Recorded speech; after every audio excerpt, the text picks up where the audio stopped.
Amin'izao akatoko ny asaramanitra izao dia nizara nofokena amin'ny tabiavanana ho an'ny fianakaviaben'ny Andeny Merandolona ny Florive Rakotovao mivady notron'ireo mpikambana eo anivon'ny Bromaharitra ary ireo loholon'i Madagasikara ho fiatrehana ny fetin'ny Krismasy sy ny taom-baovao ny sabotsy 12 Desambra 2024 lasa teo.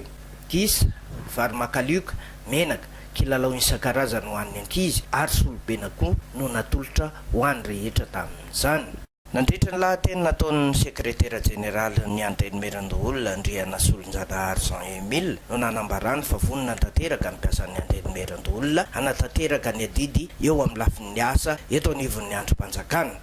Somatsary ny fivoriana ara-potoana faharoan'ny tenera nandiniana sy nantoniana ny lalàna amin'ny fehezim-patanam-bola amin'ny taona 2024. Ankoatran'ireo maro ireo volavolatan-drano dinisa nasina fanapahan-kevitra vao tombontsoa mivoaka malagasy. Miarahaba somitehaka anareo lolona ny mpiara-miasa rehetra eto amin'ny androm-panjakana ity fa tokisanareo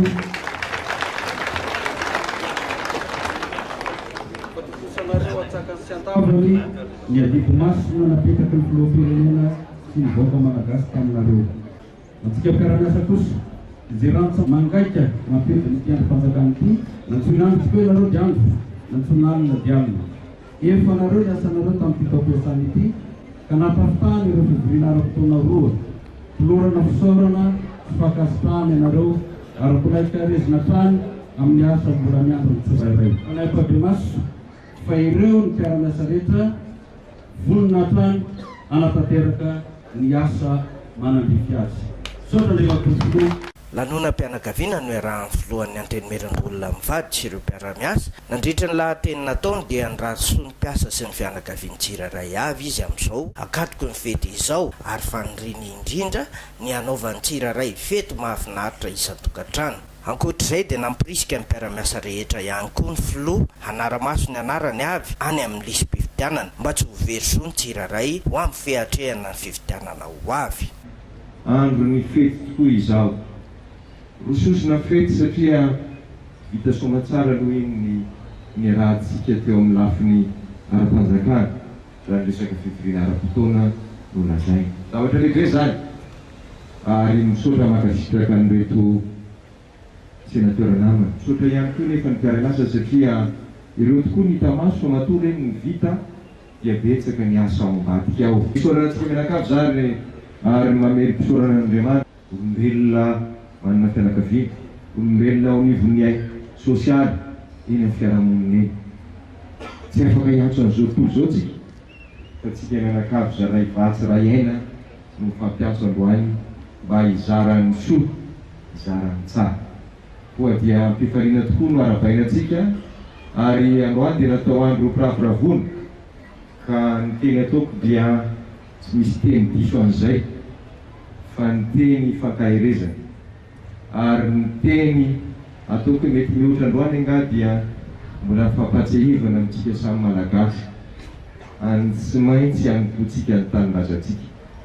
Azo retoretiny fa ny filoham-pirenena ihany na ireto manam-pahefana manoloanareo reto ihany afaka manompo ny firenena fa rehefa manao tsara ny asanao ianao a efa mitondra anjara biriky amin'ny fampandrosoana ny firenena. Zay ny tena zava-dehibe zay koa raha misy ny teny mba toko atao androany izy aho fa tsy izao eonatsika lalonana itarakabiany zao no mifampirenana be loatra amin'ny lafiny asa dia zay satria mila zany ty tanindrazantsika ty.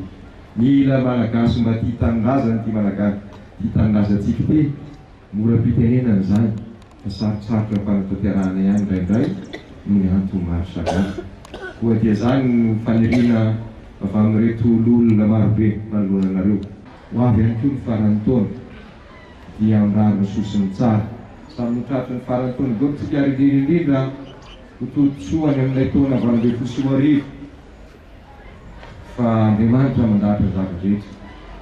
Iny anisika misy aneo ambininy atratra n'izany taona vaovao zany ka hisorantsika n'Andriamanitra, hisorana ny rehetra mba ahafahantsika miampita amin'ny taona lehibe ny andron'ny firenentsika amin'ny taona 2024. Taona lehibe tokoa io satria fionarana anankiray indray amin'ny fiainan'ny firenena. Raha zay fotsiny ny teniko antsika dia hozy aho farafaratsy ny mpiara-miasa amiko jerevo ny anaranareo any amin'ny fokontany mba tsy ho verizoy ianareo zay fidinareo fary tiara-miasa amiko andany isika zany fitiavan-tanindrazana voalohany laha ny andro mipikabary laha ny andro mpandresy lahatra raha olona tsy andeha hifidy akory manoloana azy ary zo zany ho averina amin'ny vahoaka ny fahefan'ny vahoaka satria eo irery ny vahoaka no afaka mandidy anao tena hita maso zany ary tsy afaka anao an'izany ianao a raha tsy misoratra any anatin'ny lisy-pifidarany tena ny firariako amin'ny mamalagasy a dia mba afaka ameny safidy ny malalaka daholo ny malagasy rehetra abatoa zay ngamba no faneriana rehefa hototon'izany tsika satria kion-dalana lehibe indray io ho an'ny malagasy ahafahantsika rehetrarehetra maneho ny hevitritsika ampahalalahana zay asan'ny fanjakana ary zay nefa tokony men'ny filoham-pirenentsika anetraka an'izany arak'izay tokony ho izy satria zany ny fanajana voalohany firenena tsika rehetrarehetra dia samy tsy hoe androsaina koa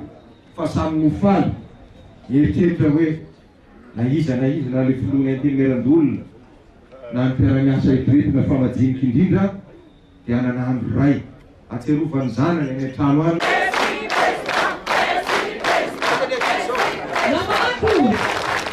vakomanitry ny anteny merandolona izay antoko-pireo anivon'ity androm-panjakana ity no nanafana ny fotoana